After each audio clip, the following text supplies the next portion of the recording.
Ganesh doctor Ganesh જે MBBS કરેલું છે, ખૂબ સંઘર્ષ કરીને ભગવાને ઘણીવાર શારીરિક રીતે બધું ન આપ્યું હોય, પરંતુ એમને સિદ્ધ કરી દીધું છે કે મન હોય તો માણસ જવાય. તો આજે ભાવનગર સિવિલ હોસ્પિટલની અંદર એ ડૉક્ટર તરીકે કામગીરી ફરજ બજાવી રહ્યા, સેવાભાવીથી કામગીરી કરી રહ્યા છે. ડૉક્ટર ગણેશે ખૂબ સંઘર્ષ કરીને MBBS પૂરું કર્યું છે. આ ટીનેજર અને યુથને હું સંદેશો આપું છું કે તમે હાર્ડ વર્ક કરશો, મહેનત કરશો, તમે દ્રઢ સંકલ્પ રાખો તો આ જો ગણેશ ડૉક્ટર બની શક્યા હોય તો બીજા કેમ ન બની શકે. એટલે માત્ર ડૉક્ટર બનવું એ નહીં, એન્જિનિયર અને કોઈ પણ ફિલ્ડની અંદર તમે જાઓ, યુવાનો કામ કરો, હતાશ નહીં થાઓ, કર્મ કરો. એમણે કર્મ કર્યું છે. હું એટલા માટે એમને આજે સન્માનિત કરી રહ્યો છું કારણ કે કેટલાય સ્ટુડન્ટ્સ વર્ષ દરમિયાન આત્મહત્યા કરી લે. તમે ક્યારે તમારા મમ્મી પપ્પાના કલ્પના કરી છે કે એનું રુદન કેવું હશે? તમે આત્મહત્યાનો વિચાર સુધા એક યુવાન દીકરો કે દીકરી કરશે તો તમને ખબર છે તમારા મમ્મી પપ્પાની હાલત શું હશે? તમે એમના જીવ છો, તમે મમ્મી પપ્પાના સ્વપ્ન છો.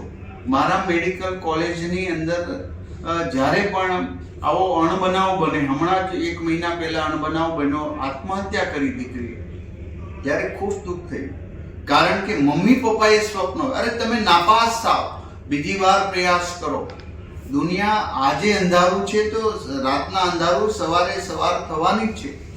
તો આજે હું યુવાનોને સંદેશ આપું છું, બધા જ ભણતા વિદ્યાર્થીઓને, ખાસ કરીને મેડિકલ કોલેજ અને એન્જિનિયરિંગમાં જે વિદ્યાર્થીઓ ડિપ્રેશનમાં આવી જાય છે, જે હતાશામાં આવી જાય છે, એ તમે આવા ઉદાહરણ જુઓ.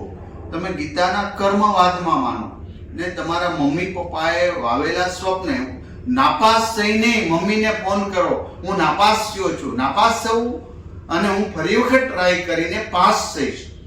આવા આભને આંબે એવા સ્વપ્ન સાથે તમે તમારા મમ્મી પપ્પાનું જોઈને આગળ ચાલો. નહીં કે એક ડૉક્ટર ન બનવાથી દુનિયા છીનવાઈ નથી જતી, ડૉક્ટર બન્યાથી દુનિયા જીતી લેવા જેવી નથી. તમારા માનવીયતા અભિગમ કેટલો છે, આ અભિગમ શ્રેષ્ઠ છે. આ શ્રેષ્ઠતાને હું સ્વીકારું છું.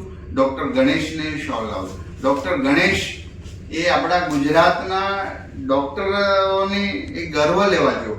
મને એમના પર પ્રાઉડ છે. હું ઘણા સમયથી જોતો હતો આ ડૉક્ટર MBBS ડૉક્ટર ગણેશ સિવિલની અંદર સેવા આપે છે. હું આજે એમનું સન્માન કરી રહ્યો છું. યુથ માટે પ્રેરણારૂપ છે અને બધા જ મેડિકલ સ્ટુડન્ટ્સને પણ હું ખાસ વિનંતી કરું છું, તમે ભણો. કદાચ તમને ના આવડતું, એટીકેટી આવ્યું, ફેલ થયા તો પણ હતાશા નહીં કરો. તમે તમારા મમ્મી પપ્પાને લક્ષ્યમાં રાખીને બીજી વાર પ્રયાસ કરો. આત્મહત્યા કે ડિપ્રેશનમાં આવવાનું બંધ કરીને હવે આજથી જે થવાનું છે થવાનું જ છે. બસ તમે હસતા ખીલતા હશો ને તો એ મમ્મીને ગમશે, પપ્પાને ગમશે. તમે હોસ્ટેલમાંથી ઘરે જાઓ અને મમ્મી પપ્પાને સમય આપશો, ભાઈને પણ સમય આપશો, બહેનને સમય આપશો.